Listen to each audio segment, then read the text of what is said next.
Welcome to my party, we're just getting started. A life is a dream or a nightmare scarring. Hand me a drink cause I think I'm going all in. Get me a shrink who can catch me when I'm falling. Cover up my scars, flip the handlebars. Crashing in my car, wake up in a bar. I'll be a superstar, just on my avatar. This world is so bizarre, empty out the reservoir. Yeah, I'm taking 6 shots, yeah, straight to the face. And I wanna get lost, I'm sick of this place. Don't know how to stop when I'm feeling this way. So I'm taking 6 shots till I'm feeling okay. I think I'm going crazy, don't think I'll get home safe. So I'm taking 6 shots, all straight to the face. I'm taking 6 shots, are you coming with me? I'm taking 6 shots, yeah, straight to the face. And I wanna get lost, I'm sick of this place. Don't know how to stop when I'm feeling this way. So I'm taking 6 shots till I'm feeling okay. I think I'm going crazy, don't think I'll get home safe. So I'm taking 6 shots, all straight to the face. I'm taking 6 shots, are you coming with me?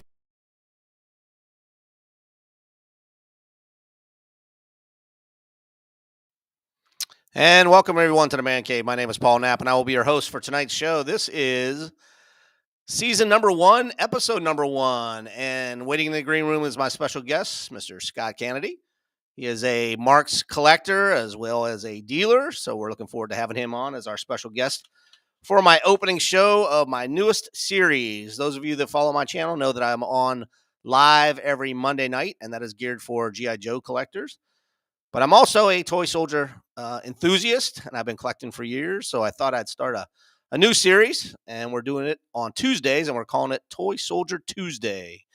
And again, my special guest tonight is Mr. Scott Canady, and I'm going to bring him in right now. First, I'd like to say thank you for those of you in the chat room. We got Moondoggy here, Big Boss Jack. Thanks for joining us, bro. Alexander Webster. I'll be pulling in any questions that you have for either me or Scott tonight. Big Boss Jack, Murray Corrigan. Murray's from Canada, so hopefully we got some stuff for talk about for you tonight. So without any further ado, let me introduce my guest for tonight. This is Mr. Scott Canady, and I'm going to bring him in from the green room. This man likes to sparkle and shine and dance naked at his house like nobody's watching.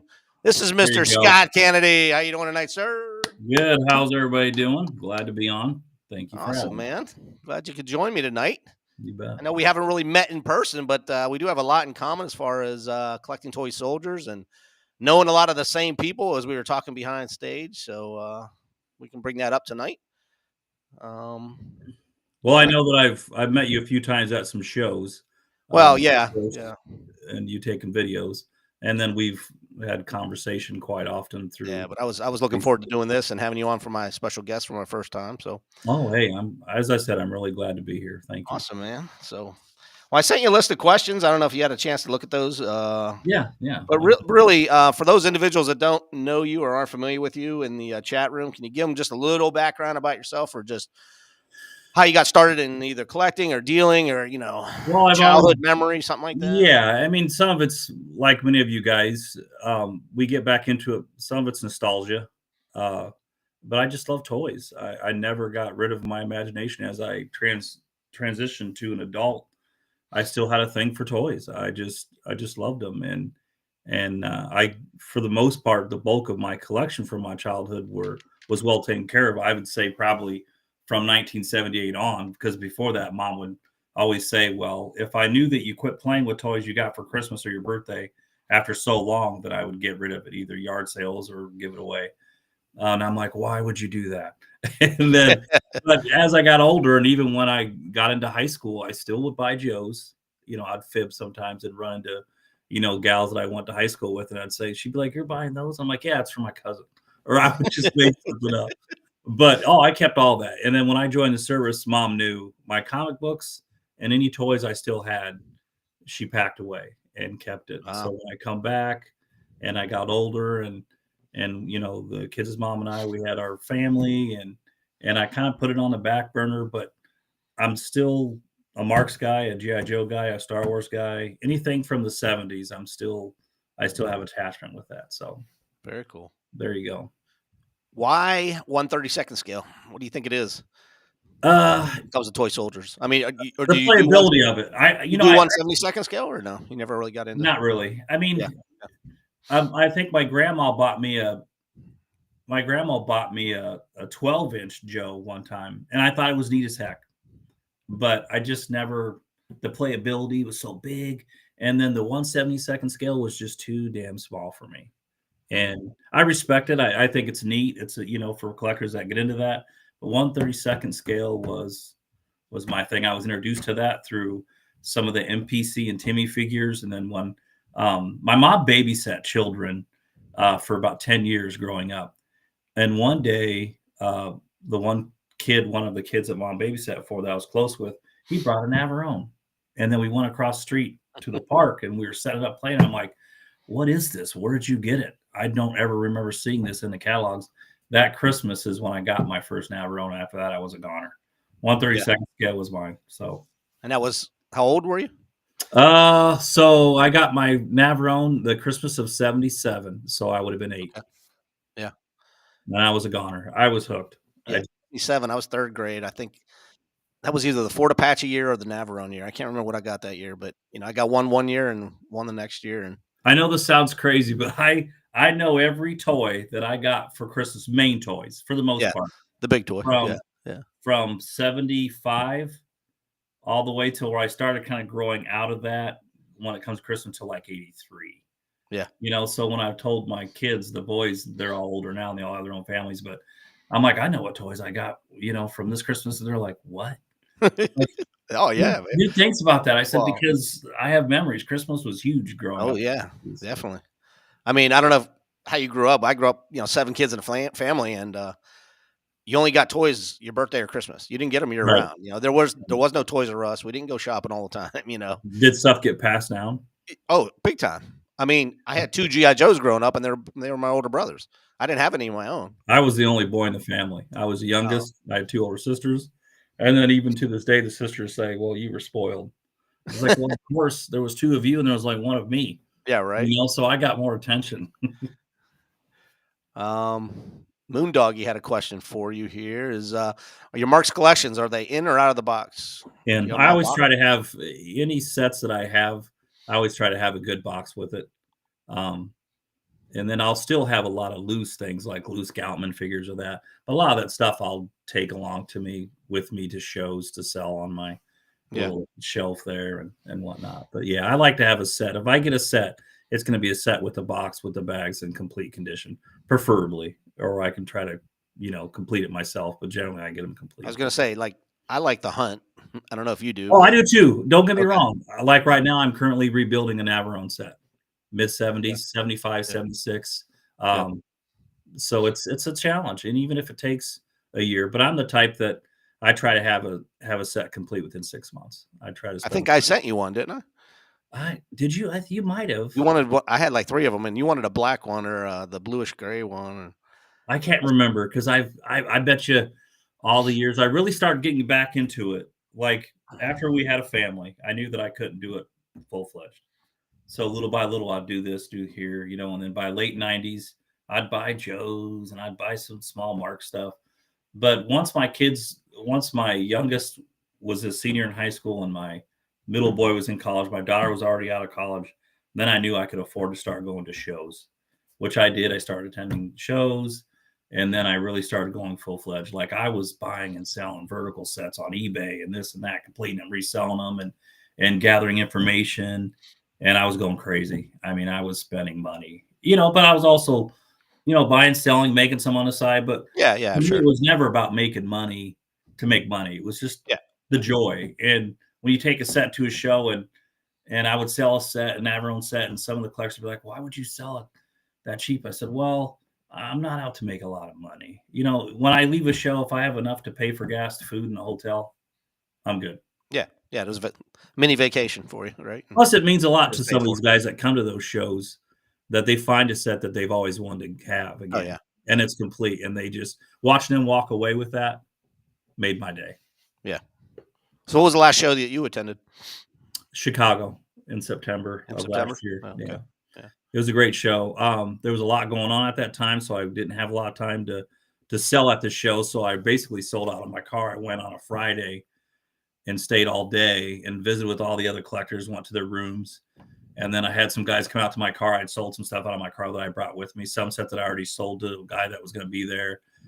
They bought like instructions, loose figures. I probably made, just being there for that day, I probably made like $1,200. Wow. And then that Saturday morning, I headed back home. Yeah. So Definitely next year, worth I'll it. make sure I stay the whole time. I was gonna say definitely worth the what'd you say, 2-hour drive, 2.5 hours from your house? Yeah. It was fun. Chicago's a great show. So how large would you say your personal collection is now? I mean, you say you're selling off some stuff. Yeah, I sold some stuff off. I probably have about maybe 20 sets now. And then as far as marks, and then I've got a couple bins of loose figures, loose vehicles, just a lot of odds and ends, flags and the bases. Yeah. I mean, just, firing 155s or 105s. I've got I think one firing M88 still. I mean, just a lot of loose stuff that I take to shows or I use to fill sets. Mm-hmm. Yeah. The one video that you made, and you had sets that you had from a kid, but they were Airfix sets or they were knockoff brand sets. I think you had a video. Yeah.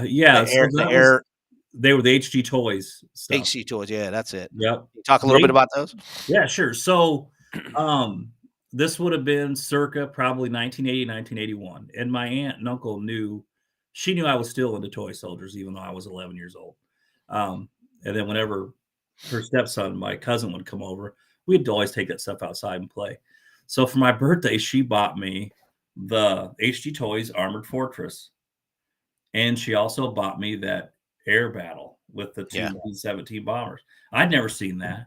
Dude, I know to this day, I don't think there's any other set that has that B-17 in it. Yeah, and so I did some research on that, and there was a set that came out sometime in the 70s or early 60s, I think, that had that B-7 bomber, but I've never seen it anywhere. And I think it was just set aside, and then somehow HG Toys got the molds for it and redid it. And it's amazing. And I loved those HG Toys sets because they would take recasts of Airfix figures, because I didn't know Airfix figures even existed then. I was like, I was the same way. Yeah. These are neat poses, like the Germans, the German infantry. They were a mainstay of my battles growing up. I love the Marks Germans, don't get me wrong. But the Airfix recast German infantry, or even the Afrika Korps, they had more combat poses. So I loved them, and I played with them forever. And then as I got older, I still had my original bag of, I at one point, I think I had like 100 of those Airfix German soldiers in the gray. And then by the time I got older, I ended up having it whittled down to a bag of like maybe 20 or 30. Yeah. So then when I started getting into eBay, I started finding these sets again. I'm like, oh my God. The Battle of the Bulge was one I had. I had the air battle with the bombers, and I had that Armored Fortress. And I also had like the Cowboys one. I had an Iwo Jima. And then there was another one that they did. They had the two landing craft, the HG, the landing craft. Yeah. I think it was originally the Peyton was the I remember the Peyton landing crafts. And I had 4 of those landing crafts. So they were part of my childhood. I mean, those 4 landing crafts were amphibious assault. I don't know how many times I've, had, where now, before you go further, were you an inside kid or an outside kid? Were you allowed to take your toy soldiers outside? Or yeah. Oh, you were? Okay. So we owned a store growing up too. After I got older, I think I was 10. Mom and Dad bought a store that they owned, and Dad still worked union work for like electrical work for union. And he'd come home and he'd come out into the kitchen and he'd be like, "Why is there these?" So owning the store, we had these cardboard flats. The cans of pop would come in these cardboard flats, and we'd have stack of these flats. Well, I'd take my stuff outside, not have battles that lasted. I'd call them campaigns that last for days. And instead of, I try to have it to where so I'd remember everything I'd keep a lot of the troops in different positions close together. So I'd put cardboard flats covering them in the yard. Dad would come home from work and he'd be like, "Why is there cardboard flats out in the yard?" I'm like, "I'll take care of it tomorrow. They're covering up my troops." And he's like, "Are you kidding me?" I'm like, "I'll take care of it. Don't worry." And my battles would last for days. I'd have documentation on how many casualties, where the units ended. And it was just, I was way into it, way too much. Yeah. I know there were certain toys I was allowed to take outside and certain ones that, they don't go outside. And Toy soldiers were one that was allowed, but I was never allowed to take the big Navarone out. That was, that stayed in in the house. Oh, But Mom said you could take your toy soldiers and go to the neighbor's house and play over there or whatever. But oh, you always, Nat. you always had to do a head count, make sure you got your same toy soldiers back. Yeah, I'm sure I probably lost some. Oh, who I mean, didn't? Yeah, It was a good mix of the Airfix American infantry. I had probably 70% were Marks Americans and Marks Germans, and I had quite a few of the Airfix German infantry, quite a few of the Airfix U.S. infantry, which I always called them my special forces. I just loved all that stuff. It was so much fun just even talking about it now. It brings back a lot of good memories. Great. I'd like to say hi to Sean Wright, who just joined us. He hasn't been. Got some new Matthew O'Connor. He's usually with my other group, JMK Customs. Appreciate you, brother. Appreciate the support. Dave O'Rourke. Yeah, we got a couple new faces and a couple GI Joe crossovers. I was hoping a lot of my GI Joe guys would show up because they also do toy soldiers as well. So right. Let's see. What was one of my other questions? I asked you about how large your personal collection is now. Oh, I've got It's at its zenith. At its high point, I bet you I had almost 80 sets. Complete. 80 sets? Like 80 complete. But again, you're talking Mark. Like I talked to you behind the scenes. Mark, you're not into the Barzo sets, Conte sets. I had like I have the Barzo Fort Apache. Oh, okay. I love the Barzo stuff. It was amazing work. But that Barzo Fort Apache was just blew me away. And it was the best fort. It was the best fort. Yeah. 1/32 scale. 1/32 scale. True. Fort I've ever seen in my life.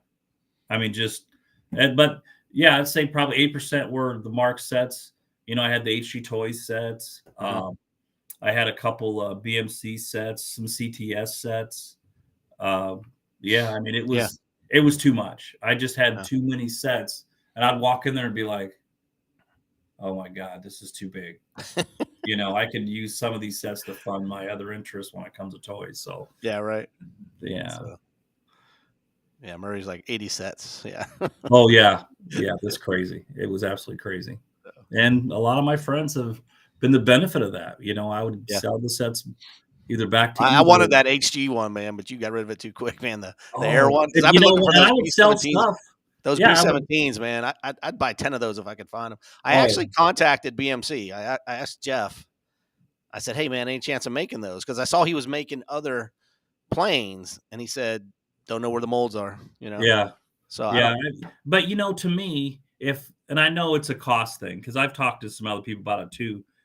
If you really have the money to do it, they could make a mold for it. Just the same as they can't find the mold for the Series 2 GIs, Mark's GIs with the medical group.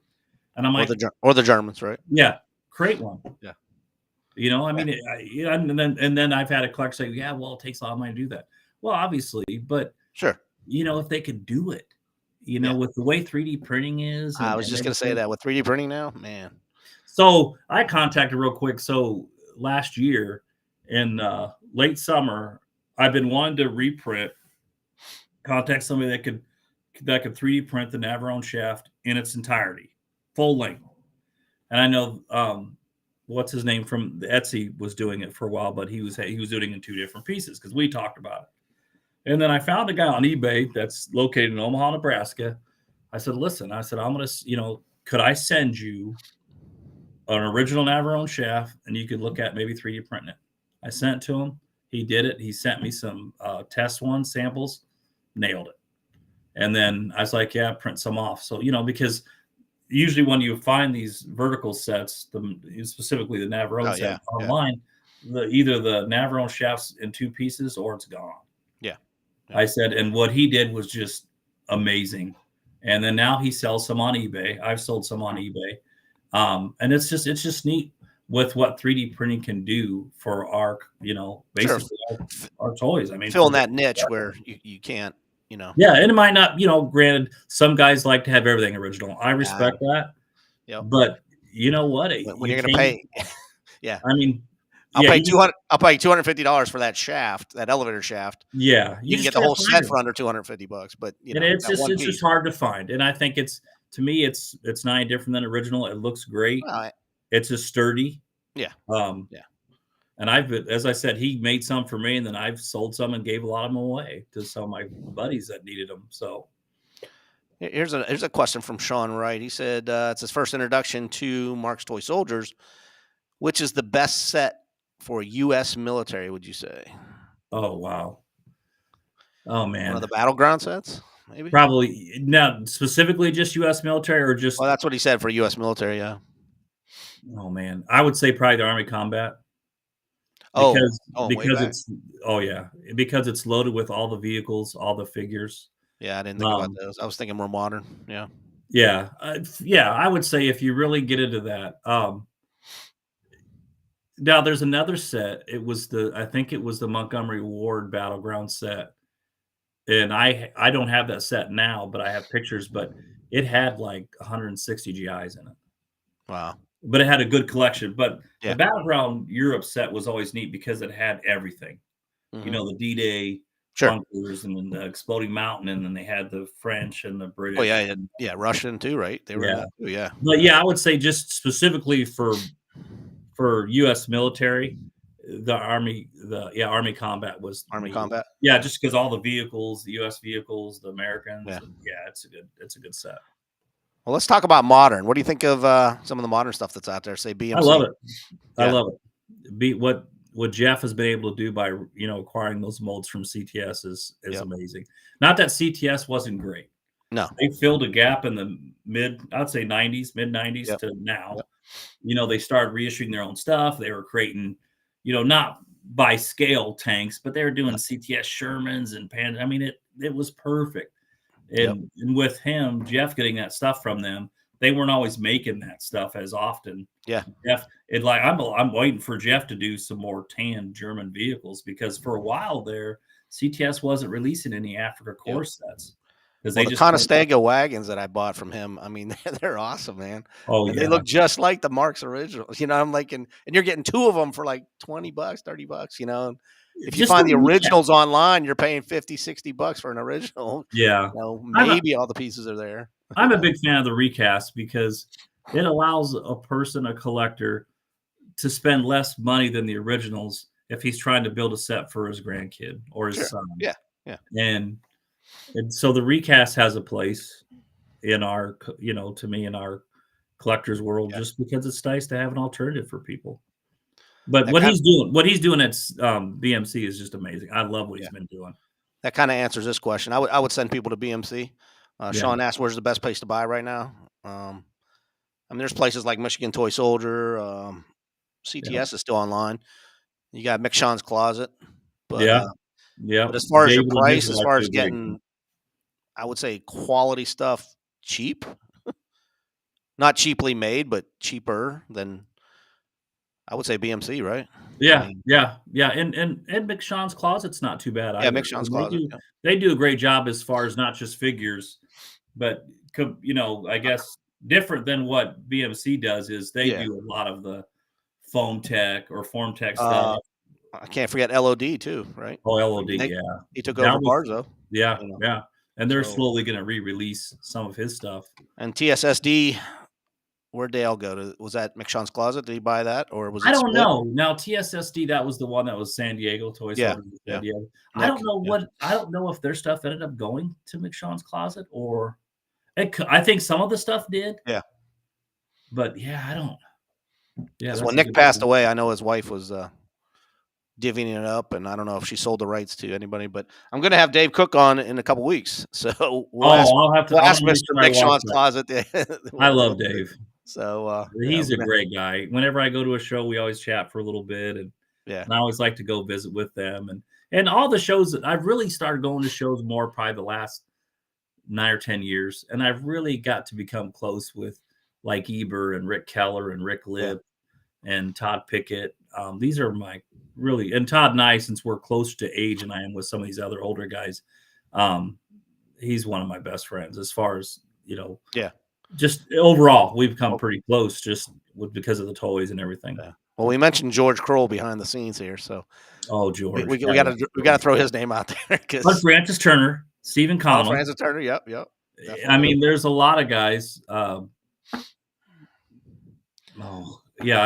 I just going blank on some of them, but Yeah. I'm close with a lot of these guys, and Eric and Do you and stop at the Gettysburg Toy Soldier building yeah, yeah. every time Willie you and I, go? when we went there, we stopped there and went in, and he had a lot of stuff on his shelves. Some Yep. of the Mark's Yep. vintage sets, a little higher priced, Yeah. especially when some of them weren't even complete. But it is what it is. I mean, I'm never Yeah. gonna knock somebody unless they are really outrageous. But if there's any guy that really wants to get into collecting original Mark stuff, eBay's a good place to start. And then attending some of the toy shows, like a good website to go to would be the Midwest Toy Soldier site. He always has Steven, and I think Larry Lovely's taking it over now. I don't know if he's going to take the site over, but Steven always puts up all the latest Midwest Toy Soldier shows, whether it's Lafayette, Indiana, Yep. Wheeling, West Virginia, the Gettysburg, and then Chicago's a big one. I mean, you just have to go to the different sites to see what shows. But like Rick Eber and Rick Keller and Rick Lip, those guys are great when it comes to the knowledge with the original Mark sets. You're going to get sets that are complete. And they know what needs to be in those 60 sets, because those late 50s, all of the 60 sets, because that's what they grew up with. Definitely. But you're going to pay. I hate to say that, but Yeah. those sets aren't cheap, and maybe in 20 years you might be able to get a lot of those sets a lot cheaper, because a lot of those guys will be gone. I hate to say that, but we've all had discussions about that. But if you really want an original vintage set, there's still guys out there that can sell them for a price. Yeah. You had 80 of them. Oh Jesus, way too much money. I spent way too much money on that stuff. Any holy grail that you're still looking for your set or your collection? Yeah, I never grew up with the Marx Custer's Last Stand, but I think that's probably going to be a set that I'm going to end up getting probably within the next maybe 2 or 3 years. I'd like to, just to say, okay, I had them. And because like whenever I'd go to shows and I'd go to Eber's room or Keller's room, Eber would always have all these sets, and I'd start looking, and he's like, hey, I'd be like, is it complete? Yeah.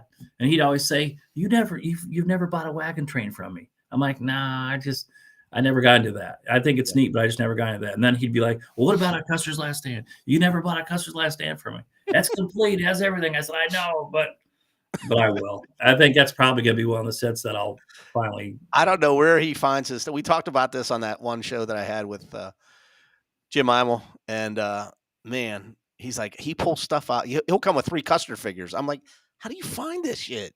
You must be at the dig in West Virginia, man. You've heard of the Marks, the dump. He has a good network. What Eber does is Eber has a really good network to where he has a lot of these collectors that he would buy from and then sell to. And then, because sometimes he'd say, oh, I'm picking up a collection that I'd sold this guy years ago. And a lot of times he'll tell me that, because I'm like, oh, where'd you get those sets? And he'd send me pictures of these sets that he picked up. I'm like, where'd you get those? He's like, oh, I sold these to this guy 20 years ago, and he didn't want them anymore, so I just bought them back from him. And that's where he buy back his own stuff. And I found sets for Rick on Facebook Marketplace. Oh yeah, you can find sets generally not complete. Yeah, but I know it wasn't too long ago, maybe 3 or 4 months ago, I found a set for Rick. It was an Iwo Jima set, 60-62 Marks Iwo Jima set, I think 1963 set.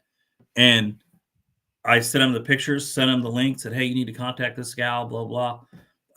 And he called me, he ended up calling me and said, hey, you should have bought that, because it had a complete P-39 firing jet in that set. And he got it for I can't remember what he ended up buying it for, but he said he got a good deal on it. $20. No, yeah, probably a couple hundred, but she's going to have to ship it to him.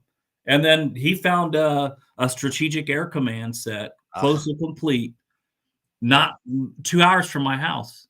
Really? And he called me. He says, I've already talked to the guy. Can I PayPal you the money and you go get it for me? I'm like, yeah. And then I said, do you want me to ship it to you? He goes, no, it's too valuable. It's too fragile. Just bring it to Lafayette. And I told him I would. The only time I ever saw one of those complete was George Curl's house when I went there. Yep. And this one looks pretty good. Wow. Yeah. I think one of the bombers is broke. Because Rick had me send some pictures once I got home. But yeah, he's really pumped because he said you just do not find him very often. But he paid for it. But he still got a good deal. Mhm. And the guy was real great. He was telling me the story about it, and we talked for I had to piss. Once I got there, I had to piss, and I saw him pulled up, and so I went and talked to him, and the whole time I'm holding it, trying to, I have to go, I got to go. And then we kept talking. I was like, fine, I'm gonna piss my pants, I'm gonna go, and then they end up leaving. But it was a lot of fun though. It's neat just talking to some of these guys, these collectors, and Yeah. the story behind their sets. Where do you think the 1/32 scale toy collecting is going? What direction? I I think it's going upwards. Yeah. We're slowly starting to get people my age and your age back into it, and it helps with. And I'm going to give Playset Magazine a little shout out. It helps because um, Kathy and Rusty Kearns, they Yep. own and run Playset Magazine. It helps that they're like Rusty was like Rick Eber and Rick Lip and Keller. They grew up in the 50s and 60s sets. Mm-hmm. And a lot of the 70s and 80s sets wasn't their time. But because we're getting back into it, I think that's starting to help expand that again, get people's interest. So, like, for example, in 2021 at the CTS show, Rusty's like, hey, he's like, I know you're a big vertical guy. I'd really like to start doing articles on all the verticals from the 70s.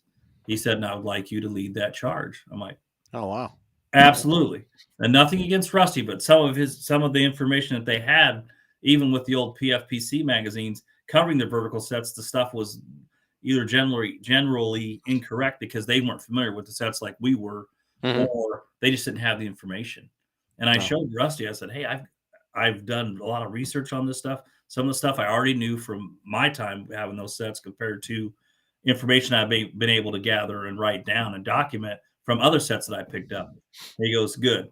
So then we started doing he broke it up into sections. And you have a subscription to Playset, right? Playset. I did for a long time. Yeah. I don't anymore. So yeah, we broke it down. I did one for the Navarone, and I had Glenn Ridenauer help out quite a bit because he had a lot of the archive original documentation to support a lot of that stuff. Like he even sent me a picture of like the plans for the mold for the original Navarone cavity. Wow. Yeah. And that's just amazing. But he got involved, and we did one covering the Navarones. We did the one covering the Iwo Jima set. We did one covering the Apache. Comanche Pass. And then the ambush at Falling Rock. Yeah. Then we did the one covering the prehistoric and 1 million BC sets. And it was so much fun. It was a lot of work.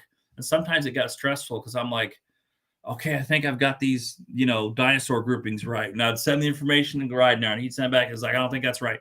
And I'd do it again. And, he'd say, oh, I take all these pictures. And it was just, but in the end, stuff like that is a benefit for the future because it brings, if you can get other collectors to get that subscription, they see these magazines, they see these sets in its entirety, the contents list, and in those magazines, you have all the show information, all the collector information. Rick Eber's in there. You see always in each issue, he puts out a list of sets that he has for sale. And sometimes a few might be sold. Rick Keller, Rick Lip, there's a wanted ad, there's a sell. I mean, it's just, though that issue, those type of magazines help promote into the play. So I think we're really in great shape. And especially when Jeff, as we talked about earlier, Jeff getting the CTS molds and making more stuff, more colors of the vehicles and the figures. I mean, he's taking over Timmy now. I mean, Timmy stuff he's kicking out. I love it. It's great. I love it. And then when he made the female toy soldiers, I mean, and stuff like that. The Playset magazine, what Jeff's doing with BMC and Timmy, McShawn's Closet. CTS still, maybe not as much, but they're still there. But are the people that are buying? I mean, are you seeing kids? I mean, or is it more us? We talk about that with the GI Joe groups. I think right now, honestly, it's probably 70-30. I think 70% are older guys that want to relive their childhood in the 40s and 50s. Yeah. And then, but I've seen a lot of parents come in where the kids have knowledge with that stuff. They've got it from their parents. Like there's a couple that comes in, it's just a mom and her son. They come to Chicago every year. They come to Lafayette last year. I got to talk to them, but I've seen them come in the last 3 or 4 years at the shows, and he's like a 20, 22, 24-year-old kid, loves it, buys Accurate, buys IMAX, he buys Airfix, original Airfix, he buys Marks. Wow. It's nice to see those Yeah. those guys come in at that age and have a huge interest in it. Yeah, that is cool. Yeah. Do you have before I move on? Do you have anything to show? Do you want me to bring you up? Do you have any play sets there you wanted to show off? Oh, I did not. I'm in the Okay. like I said, all my stuff downstairs. I wasn't sure if I needed to or what, but like if there's anything that somebody that I might be able to grab easy like that, like the B-17 bomber, I still, have that available down there I can show. I mean, stuff like that I'd be able to run down and grab it, but I didn't bring anything up here. No. That's okay. We'll get you on again. Don't worry. Yeah. Yeah. Any favorite toy from your childhood? It doesn't have to be Mark's playset. I mean, is there one of those Christmases that really stands out to you, or like a toy? Yeah. So in '77, I'd mentioned earlier, the Marks was the first year I got a Marks playset. Was Christmas of 1977. I got the 1977 4302 Marks Navarone, but our friend that my mom babysat for, he got the one the year before, and I was really disappointed because my set didn't have his set was a 3412 set, which was 75-76. The difference between the 75-76 3412 set and the 1977 4302 set was there was less figures, which was fine. That didn't bother me. It had one less sprue, 35 piece weapon sprue, and it didn't have the silver howitzer. And I was crushed that the howitzer wasn't in that son of a gun. But I'm like, okay, whatever. I loved it. It's right up there with the next year's gift, the Death Star space station, 1978. That was. I got that in 78 as well, man. I mean, I remember, we got the catalogs about late September, early October. And Sears catalog? Is that what you're talking about? My mom was great.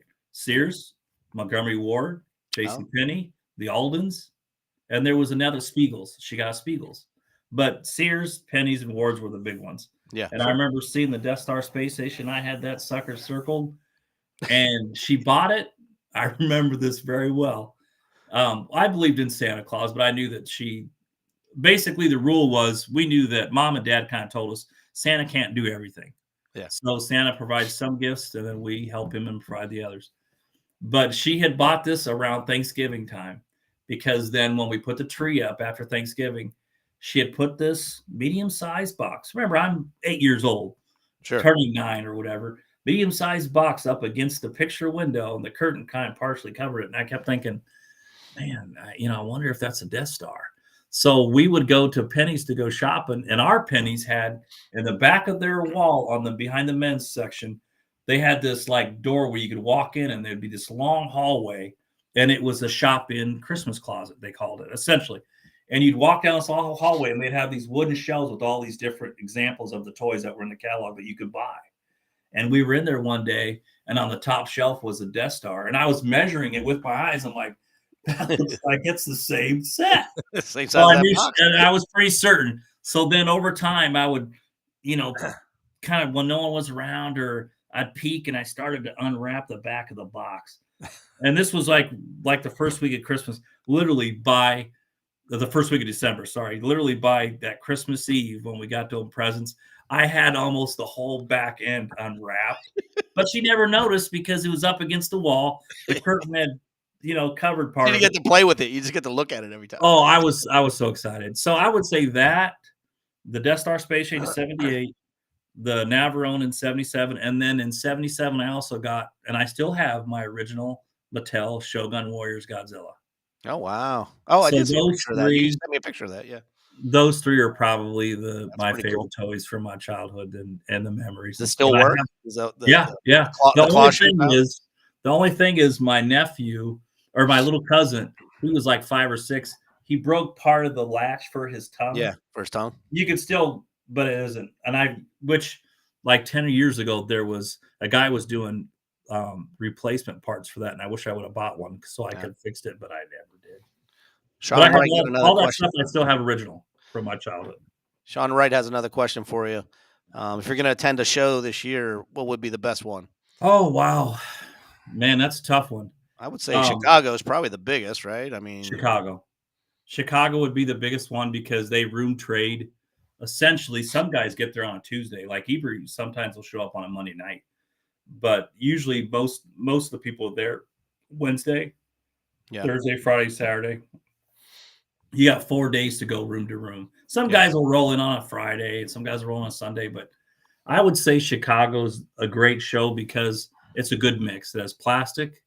You see a lot of the metal soldiers. You see a lot of the what is it? 1/72nd scale. It's yeah. just All those things. everything because some guys in brooms will have additional like toy GI Joes or Star Wars, but it's generally toy soldiers. But there's a good mix. And you have a lot of McShawn closets there. Yep. That BMC's there because they have stuff. Hobby Lobby is there. I mean, there's just such a huge LOD is there. There's such a huge Yeah. range of stuff. So I would say Chicago's probably the best one. And then second place would be Lafayette. It's the first show of the year, and it's in Indiana, obviously. It's the first show of the year, and it's basically a plastics. But everybody's so excited, and they have so much stuff. And they do room trading the Friday, Saturday, and then the show is a Sunday. And it's always nice because it's the first show of the year, and everybody's excited to see each other and see what everybody has to bring. So. Is that show in the middle of the city? He wants to know. Is he going to be risking his life? No, in it's right off the Chicago? interstate, actually. It's right off the interstate. Yeah. I'm not sure which one. 65. It's right off 65. Yeah. And then you cut in there. And if Well, you that's the go one to. they call it's not called Toy Soldier anymore, right? It's they changed the name last year, didn't they? Oh, well, CTS, or not CTS. So originally the Chicago one was OTSN. OTSN, that's what I'm thinking of. Yeah, yeah. And then I think they changed it to the CCT, was it? Chicago Toy Show or something like that. Yeah, so not Toy Soldier. They took out, yeah. So but like the Midwest Toy Group, if they go online and search Midwest Toy Soldiers, there should be a website that you click on that. It'll give you all the show information. I go to the Gettysburg one every year or twice a year now. I guess they have. But I even find GI Joes at that. You know what I mean? There's a little mix of everything there. Oh yeah, but it's a lot of plastics at that one. Not a lot of metal. Sean was asking what is the name? It should be the. Yeah, we could look it up. Yeah, it's Chicago Toy Show. I think it is now. Well, so that's the Lafayette one. Wouldn't be that would be? Oh, the Lafayette one. Midwest. So while you're looking that up, let me ask you another question. Yeah. Do you remember when you stopped playing as a kid and started collecting? That's one I always ask people. Like, do you remember that day where it's like, got to pack my toys away, man? He found it. That's cool. That's a tough one because I don't do as much anymore playing, but now, so I still played quite a bit when the boys were younger. I did. I really enjoyed playing with them. Yeah, but you personally, before you had kids, you remember that day when it was like, 6th, 7th, 8th grade? I don't know. I remember when Dana was pregnant with our first Andrea, our first child, little girl. I remember playing then. Even then, yeah. And then even after all the kids were born, one time we had rented this huge house because at that point we couldn't afford to buy a home yet, but we rented this big house because we were going to have another child. And I had dug out some of my Alamo stuff, a CTS Alamo set, and I'd set it up in this spare room. And I had all the Mexican soldiers, and it was a CTS metal Alamo, the original CTS. Yeah. I have one. I loved it. And I had it set up in this room, and then at that time, we would have family come and visit, and Dana would show the kids all of our family, the aunt and uncles at the house, and they were peeking in this room, and they had this Alamo thing set up, and my aunt was like, well, what is that? And I'm like, I was just setting up for display. That was probably the last time that I actually, where there was a gap where I kind of quit playing because I was so busy with the kids. I mean, don't get me wrong. The kids and I would still, the boys and I and Andrew would still set up some figures on the Navarone. We'd have rubber band wars and, whatever, but not on the level of that. But I did try to teach the boys how I would play.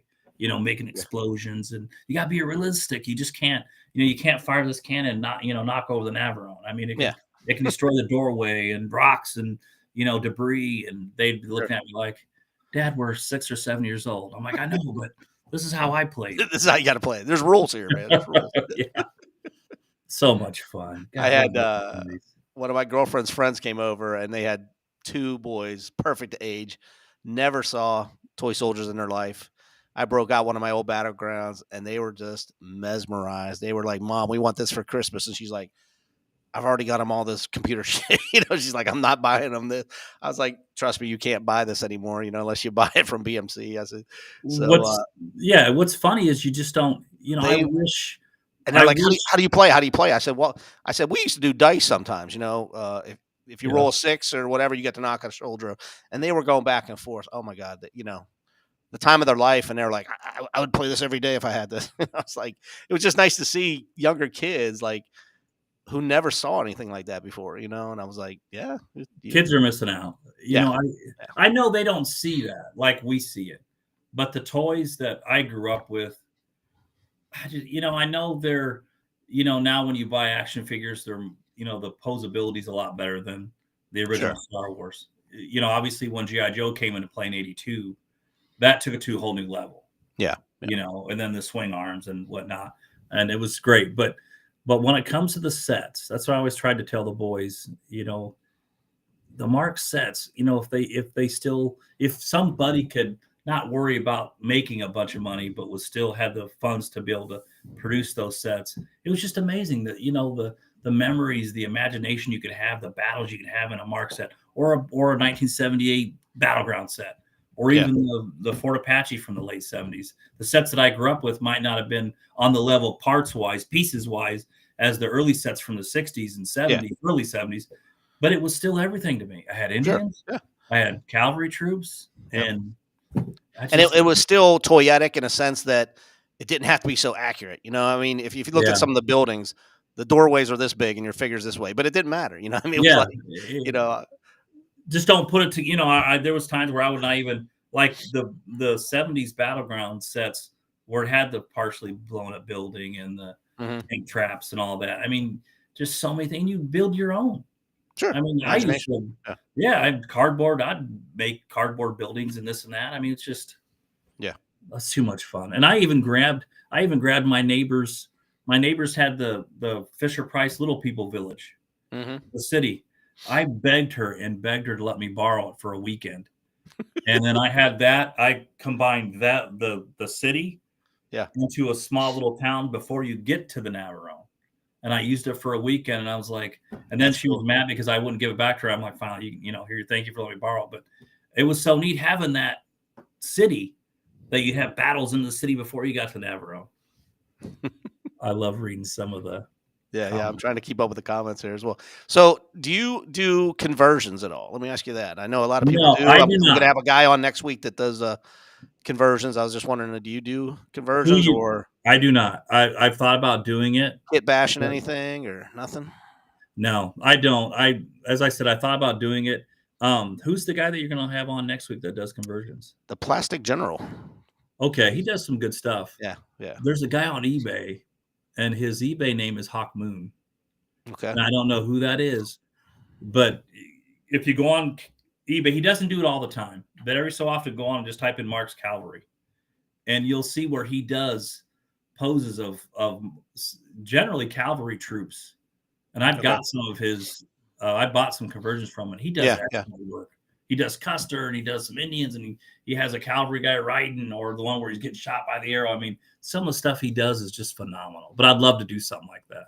Yeah. I just need I to. never got into that, but I do a lot of kit bashing or conversions. If you got a second, let me just show you. This is what you were talking about, getting stuff off of Facebook Marketplace. So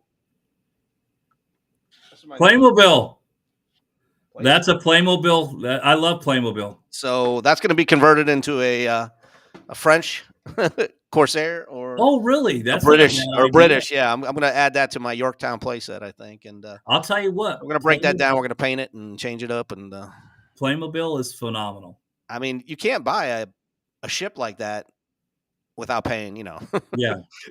or to that scale, and it's pretty close to 1/32 And scale. you can convert it. Yeah, easily. And Yeah. there's somebody else that I've seen do that too.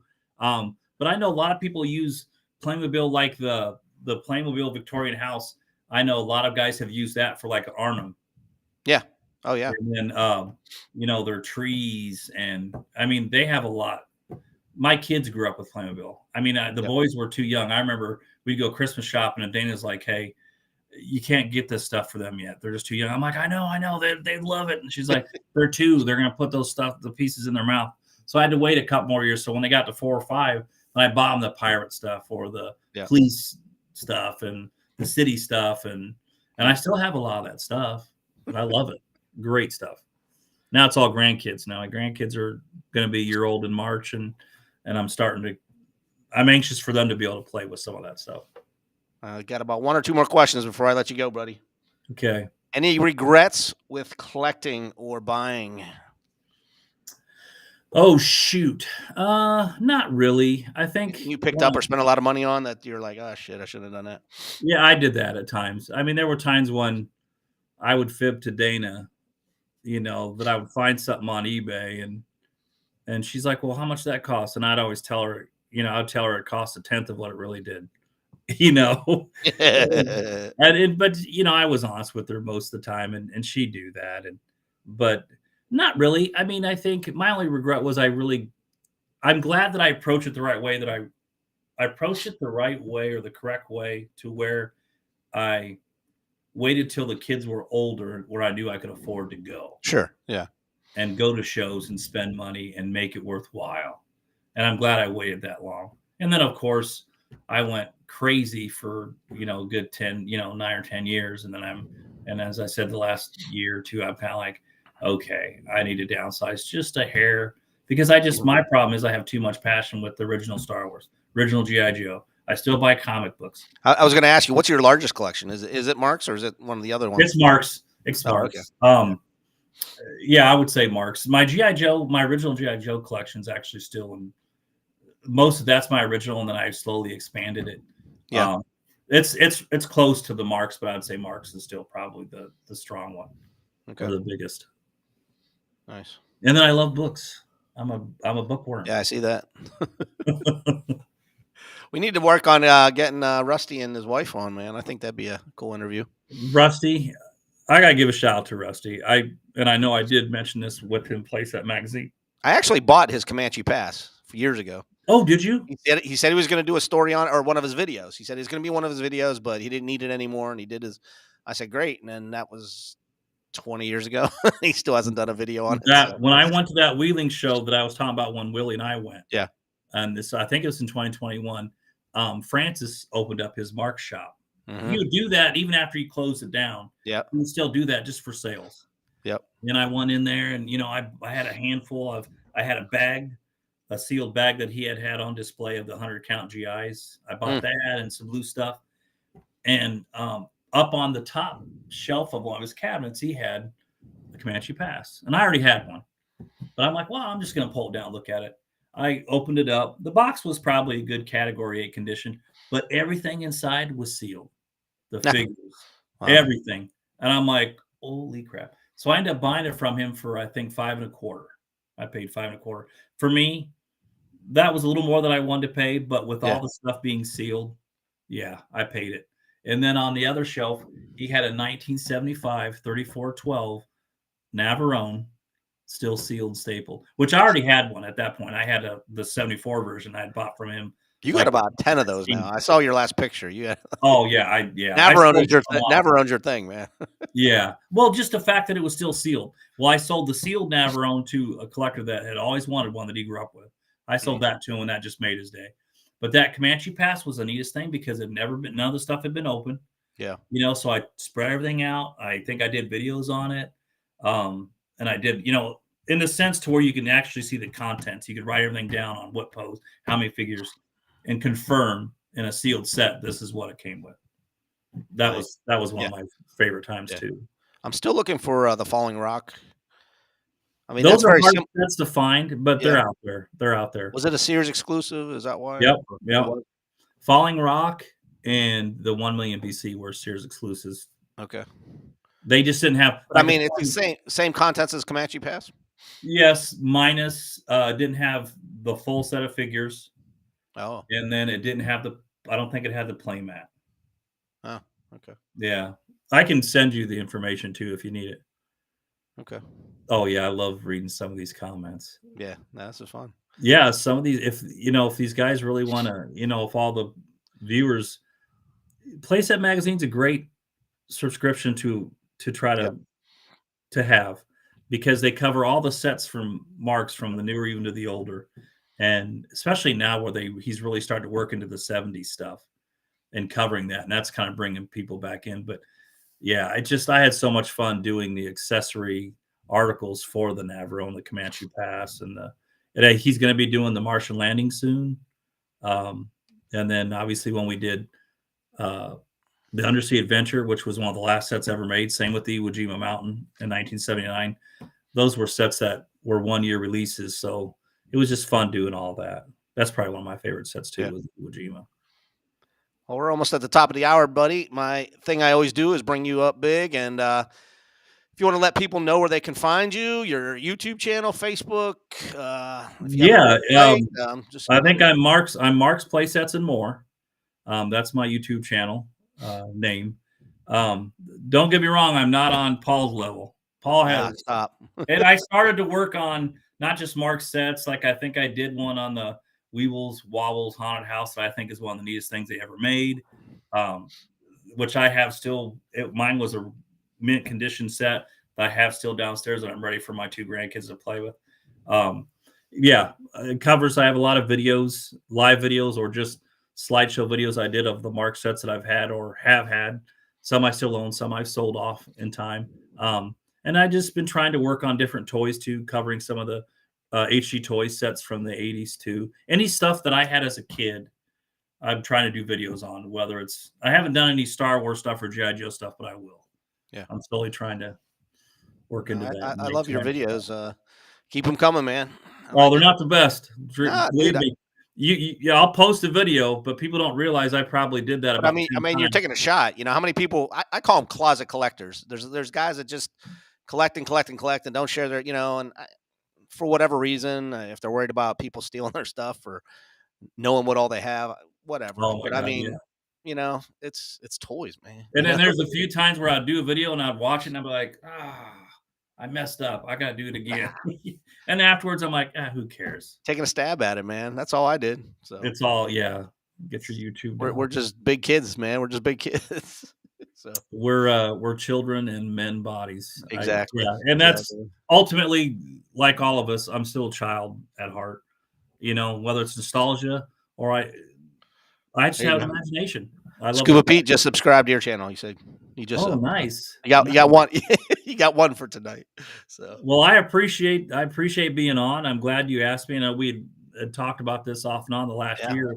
And I'll tune into more of your shows. I love that stuff. You'll just have still going to keep the Monday night show again for anybody that's watching. That is for G.I. Joe collectors. But my Tuesdays are going to be TST, Toy Soldier Tuesday, and every week I'm going to interview somebody like you as a collector or a dealer or something like that, and keep it with the 1/32 scale plastic toy soldiers if we can.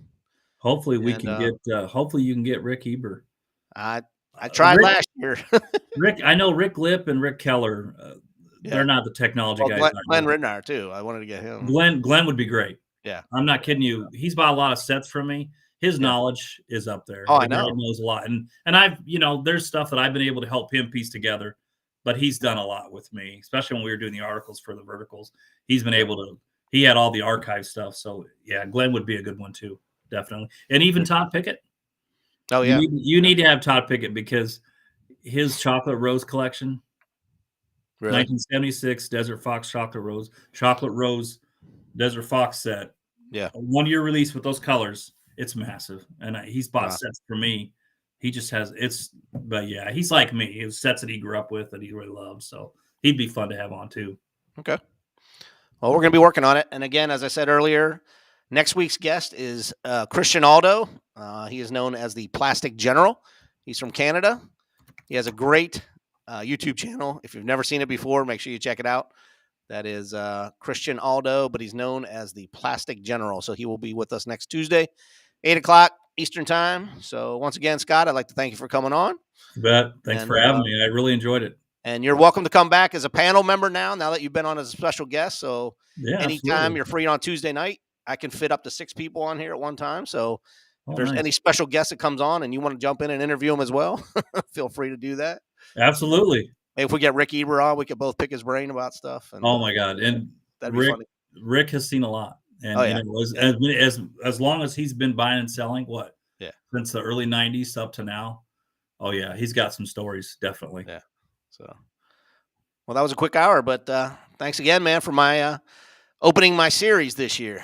Appreciate it, brother. I appreciate it. I'm glad I got to meet everybody at least through there, and I'm glad we got to talk. And I'm looking forward to next time. Thanks, man. Have a great week. Thanks, everybody in the chat room. See you guys later.